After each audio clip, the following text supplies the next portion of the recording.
আমাদের প্রত্যেকের জানা আছে হযরত ইউসুফ আলাইহিস সালামের প্রতি জুলাইখার আসক্তি ছিল অস্বাভাবিক।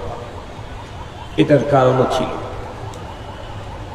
মুফাসসিরিনে কেরাম লিখেছেন হযরতে জুলাইখা ইউসুফ আলাইহিস সালামের সাথে ডিরেক্ট সশরীরে সাক্ষাতের আগে 3 বার স্বপ্ন যোগে দেখেছিলেন। 3 বার। প্রথম স্বপ্ন দেখলেন 9 বছর বয়সের মতো হবে। দেখেই হযরতে জুলাইখা পয়গম্বরের এই চেহারা তার সৌন্দর্যের প্রতি আসক্ত হলেন। দ্বিতীয়বার আবারও স্বপ্ন দেখলেন, তখন হযরতে জুলাইখা বালেগা।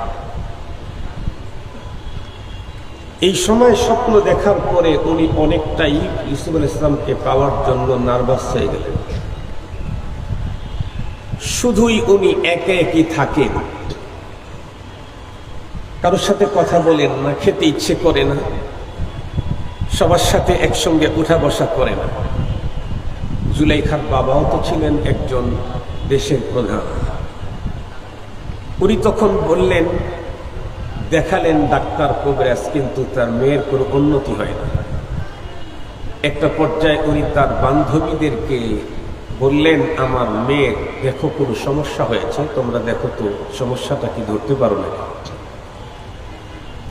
বান্ধবীরা যখন তাকে জোর করে ধরলো, বলল, কি রে, তুই তো আগের মতো আমাদের সাথে মিশিস না,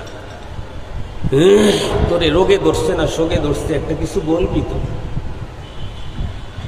জুলাইখা তখন বান্ধবীদেরকে বলল যে আমি আসলে মূলত একজন মানুষের মোহাব্বতে আসক্ত হয়ে গেছি। বান্ধবীরা হেসে দিয়ে বলল, এটা কোনো ব্যাপার, তুমি তো রাজার মেয়ে, তুমি যাকেই চাবে সেই তো তোমাকে পাওয়ার জন্য উন্মাদ হবে এবং কমপ্লিট অল টাইম রেডি থাকবে। এ কারণে তুমি কারো প্রতি আসক্ত হলে সেটাকে না পাওয়ার তো কোনো অপশন নেই। এবার বান্ধবীরা জিজ্ঞাসা করছে, কার প্রেমে আসক্ত হয়েছো, তার নাম কি, বাড়ি কোথায়, ঠিকানা বলো। সে তখন উত্তর করলো, না রে, তার সাথে আমার জীবনে কোনদিন ডিরেক্ট দেখা হয় না। তো কেমনে? আমি তারে স্বপ্নযোগে দেখেছি।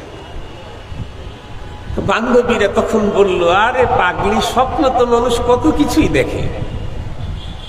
কত মানুষ স্বপ্নের ভিতরে দেখে যে আপেল খেতে খাইতেছে, আপেল ধরে জোরে টান মারছে, যে খাতা গায়ে দেয়া শুয়েছে সেই খাতাটা প্যার প্যার করে ছিঁড়া শুরু করে দিচ্ছে।